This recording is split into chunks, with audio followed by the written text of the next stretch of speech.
โอเคสบายดีเพื่อนๆชาว YouTube ทั้งหลายเนาะมื้อนี้ค่อยจะมาแนะนำวิธีการเฮ็ดให้โปรแกรม TeamViewer นี่สามารถใช้งานได้ตลอดไปเนาะก่อนอื่นจะขอแนะนำให้ไป uninstall ตัวโปรแกรมนี้ออกจากเครื่องเฮาก่อนถ้าโปรแกรมนี้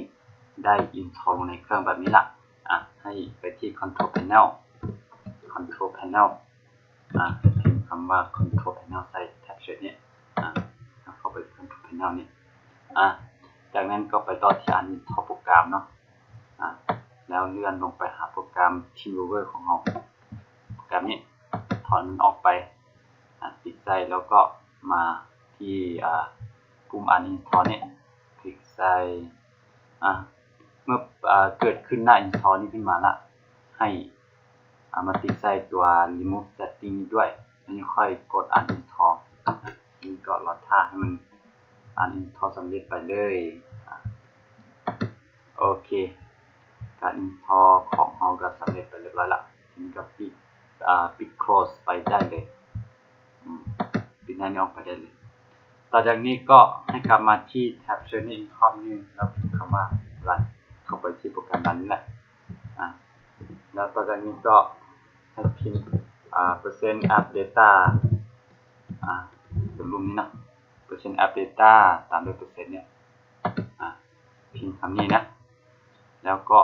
กดโอเคไปปั๊บจากนั้นก็เลื่อนลงไปหาเจ้าตัวโฟลเดอร์ที่ชื่อ TeamViewer เนาะแล้วก็ลบโฟลเดอร์นี้ออกไปก่อนคลิกขวา delete ออกไปเลยแล้วขั้นตอนต่อจากนี้ก็ให้ไปที่ property ของเครื่อง PC ของเนาะมาที่นี่มาตัวเครื่อง PC ของนี่คลิกขวาไปที่ property แล้วเข้าไปที่ device manager นี่ต่อไปจากนั้นก็เลื่อนมาที่ตัว network adapter นี่แล้วเข้ามาหาตัว driver ที่ชื่อ Retag PCLE นี่ให้คลิกขวาแล้วเข้าไปที่ property ของ driver ตัวนี้จากนั้นก็เลื่อนมาหาแท็บadvanced ตัวนี้แล้วมาเลือกรายการที่ชื่อ network address นี่จากนั้นก็มาเปลี่ยนบอลที่เขาจะติดเป็น not parent นี่จะเป็น value หรือทีนี้จากนั้นก็แนะนำให้พิมพ์ข้อความนี้ใส่เลยเขาจะ copy ไปเลยเนาะโอเคมาที่นี่มันถึงปิดไปละเขาจะก็คลิกขวา property อีกนี่เราจะ paste ลงนี่เลยย้ำนะให้พิมพ์ข้อความคือกันครับของคณิตเป๊ะเลยนะถ้าบ่คือกับนี่มันจะบ่สามารถให้ตัว TeamViewer ของเรานี้ใช้งานได้โดยให้พิมพ์คือกันเป๊ะเลยเมื่อพิมพ์สำเร็จเรียบร้อยแล้วก็โอเคไปเลยดังนั้นก็ปิดหน้านี้ออกไปเนาะปิดออกไปขอปิดก่อนปิดตัวนี้ออกไปเลยแล้วขั้นตอนต่อไปก็กลับมาติดตั้งตัวโปรแกรม TeamViewer นี้ก่อนตัวโปรแกรมของเขาจะอยู่ที่ดาวน์โหลดนี้นะถ้าของใครอยู่ใส่ก็เราไปหาบนยูของโปรแกรม TeamViewer แล้วก็ดับเบิลคลิกเข้าไปติดตั้งเลยนะ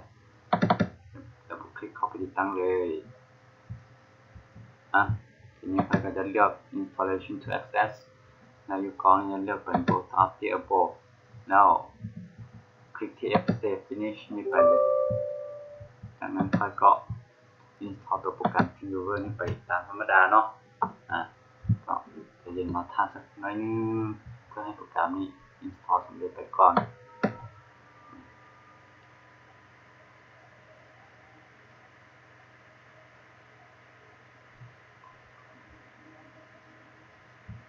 โอเคก็สำเร็จละจะเย็นท่าอีกน้อยนึงก็จะสำเร็จละโอเคมาฮอดขั้นตอนตัวนี้ก็คลิกแรกออกไปเลยเนาะมาฮอดหน้าพาสเวิร์ดเนี่ยเราก็ใส่ ส่พาสเวิร์ดที่ต้องการไปเลยมันจะใส่เป็นอย่างนี้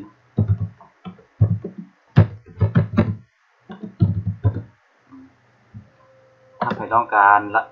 พาสเวิร์ดอย่างใดก็ใส่ไปตามที่ต้องการเลยนะใส่ไปตามที่ต้องการเลย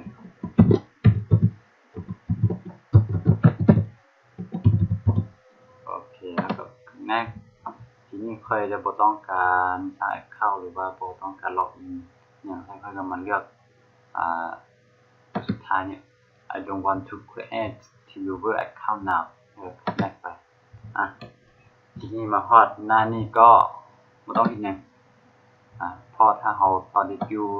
ตัว ID นี่ก็จะ generate ให้ automatic ถ้าเราบดตอนนี้แบบนี้มันก็จะบ่ generate ให้ก็คลิก finish ไปโอเคมาฮอดนี้ก็ถือว่าการคลิกโปรแกรม viewer นี่ก็สำเร็จเสร็จสิ้นไปเรียบร้อยโอเคขอให้สนุกกับการใช้งานโปรแกรม viewer นี้เนาะสำหรับคลิปวิดีโอนี้ก็จะขอจบแค่นี้